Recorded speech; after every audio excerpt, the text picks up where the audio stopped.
Hi students, तो मैं आज आपको पढ़ाने जा रही हूँ brief outline of investigation, inquiry and trial. So I hope आपको ये प्रोसेस याद ही होगा जो मैंने आपको याद करने के लिए कहा था।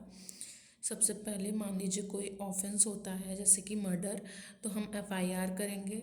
फिर इन्वेस्टिगेशन होती है, फिर एक पुलिस रिपोर्ट बनाई जाएगी जिसमें देखा जाएगा कि कोई चार्जेस लग रहे हैं, कोई ऑफेंस हुआ भी है।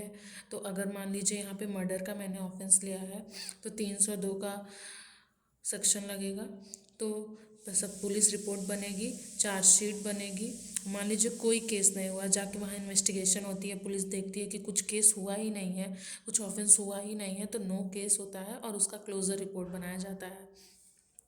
तो पुलिस रिपोर्ट बनाई गई, चार्जशीट फ्रेम हुआ, फिर यहाँ पे कॉग्निजेंस लेता है मजिस्ट्रेट, ये फोर्थ प्रोसेस होगा। फिर इंक्वायरी होती है, उसके बाद चार्ज फ्रेमिंग होती है, उसके बाद ट्रायल होता है, उसके बाद जजमेंट आता है, एट प्रोसेस। तो ये है हमारा पूरा प्रोसेस, आपको ये पूरा ध्यान में रखना ही होगा। तो आज हम देखने जा रहे हैं दूसरा प्रोसेस इन्वेस्टिगेशन का। इन्वेस्टिगेशन जिसका डेफिनेशन दिया हुआ है 2L ऑफ BNSS में और 2H ऑफ CRPC में। तो हम पहले आज ये देखेंगे, जैसे ये देखिए 2L BNSS का है। Investigation includes all the proceedings under this Sanhita, मतलब BNSS,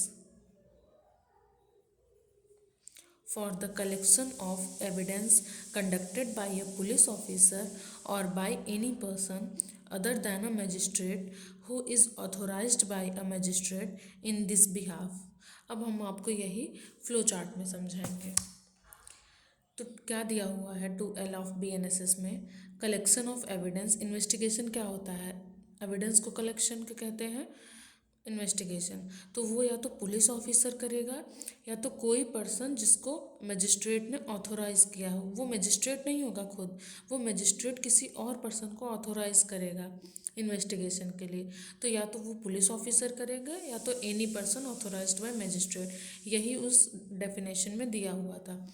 इन्वेस्टिगेशन दिया हुआ है Chapter 13 of BNSS, Section 173 to 196, and Chapter 12 of CRPC, Section 154 to 176। Investigation by police officer कैसे होता है इन्वेस्टिगेशन? एफआईआर हुई, इन्वेस्टिगेशन ऑफिसर ने, किसी पुलिस ऑफिसर ने किसी एक ऑफिसर को अपॉइंट किया, तो उसको कहते हैं इन्वेस्टिगेशन ऑफिसर।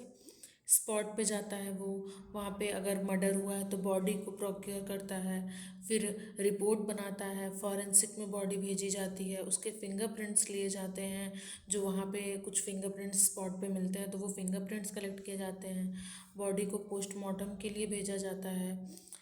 स्टेटमेंट, जो वहाँ पे अगल बगल लोग खड़े होते हैं वहाँ के स्टेटमेंट्स ले जाते हैं कि आपने क्या देखा, क्या नहीं देखा, क्या हो रहा था। उसके बाद फ़ोटोग्राफ्स लिए जाते हैं, साइट की फ़ोटोज़ खींची जाती हैं और सर्च होता है सब चीज़ें। तो इन्वेस्टिगेशन कब स्टार्ट होती है? जब इन्वेस्टिगेशन ऑफिसर जो होता है वो अपना माइंड बना लेता है, तभी इन्वेस्टिगेशन शुरू हो जाती है। Investigating officer make up his mind, investigation starts. और अगर मान लीजिए उस स्पॉट पे एक्यूज्ड भी वही मिल जाता है कि जिसने मारा है किसी पर्सन को, जो मर्डर हुआ है वो उसने किया है, तो एक्यूज्ड को अरेस्ट किया जाएगा और within 24 hour in front of magistrate उसको मजिस्ट्रेट के सामने उपस्थित कराया जाएगा। इन्वेस्टिगेशन प्रोसेस का कोई टाइम लिमिट नहीं है, लेकिन जो पुलिस मैनुअल होती हैं, जो पुलिस की मैनुअल्स होती हैं, उनके हिसाब से investigation should be completed with in 3 months. 3 months का टाइम दिया जाता है, ये मैंडेटरी नहीं है, ये सिर्फ सजेस्टिव है। तो हम अब आते हैं अपने पुलिस रिपोर्ट पे, जो कि हमारा तीसरा प्रोसेस था, पुलिस रिपोर्ट। एफआईआर जाके पुलिस स्टेशन में वो हम पढ़ ही चुके हैं, कराना पड़ता है। फिर दूसरा इन्वेस्टिगेशन, जो अभी हमने देखा कि कैसे होता है इन्वेस्टिगेशन बाय पुलिस ऑफिसर। अब हम आते हैं पुलिस रिपोर्ट पे। पुलिस रिपोर्ट थोड़ा लंबा चैप्टर है लेकिन बढ़िया है, अच्छा है, आपको समझ में आ जाएगा। तो मान लीजिए कोई ऑफेंस हुआ, उसका एफआईआर हुआ, फिर इन्वेस्टिगेशन चला जिसमें जो एविडेंसेस थे वो कलेक्ट किए गए, फिर उसके पे पुलिस रिपोर्ट बनाई गई, जिस पे या तो ऑफेंस होता है या तो नहीं होता है। अगर ऑफेंस हुआ है तो उसका चार्जशीट बनाया जाएगा, जो आम भाषा में चालान कहते हैं। अगर ऑफेंस नहीं हुआ है तो उसका क्लोजर रिपोर्ट बनाया जाएगा, जिसे फाइनल रिपोर्ट भी कहते हैं।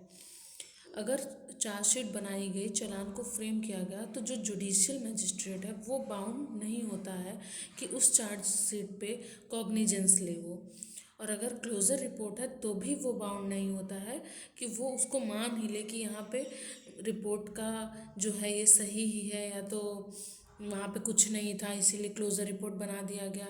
वो री इन्वेस्टिगेशन के लिए फिर से डिमांड कर सकता है, सॉरी आई मीन ऑर्डर कर सकता है री इन्वेस्टिगेशन के लिए।